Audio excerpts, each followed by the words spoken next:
पुण्यामध्ये आज संविधान मोर्चाचा एल्गार पाहायला मिळतोय। मराठा क्रांती मोर्चाप्रमाणेच डेक्कन चौकातल्या संभाजी महाराजांच्या पुतळ्याला अभिवादन करत या मोर्चाला पुण्यात सुरुवात झाली आहे। डेक्कन ते जिल्हाधिकारी कार्यालय असा हा मोर्चा काढण्यात येतोय। हातात निळा झेंडा घेऊन लाखो लोकांनी संविधान मोर्चामध्ये सहभाग नोंदवलाय। मराठा मोर्चानंतर राज्यभरामध्ये बहुजन मोर्चे निघतायत। मात्र हा मोर्चा कोणत्या जातीच्या विरोधात नसल्याचं आयोजकांचं म्हणणं आहे।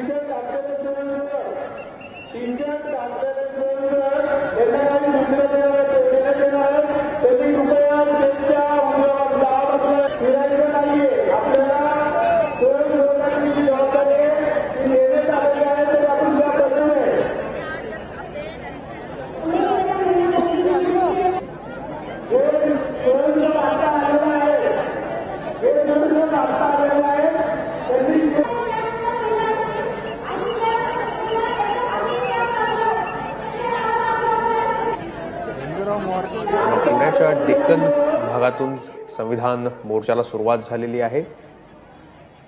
अॅट्रॉसिटी कायदा अधिक कडक करावा अशी या मोर्चातली एक प्रमुख मागणी आहे।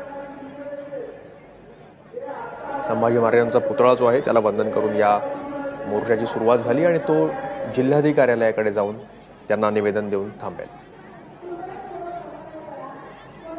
ह्या कायद्याची जी म्हणजे हे आहे रूपरेषा आणि त्याबद्दल लोकांना जनजागृती झाली पाहिजे। त्याबद्दल गैरवापर होत असेल तर तोही व्हायला नाही। गैरवापर तर नक्कीच कोणत्याही कायद्याचा झाला नाहीच पाहिजे।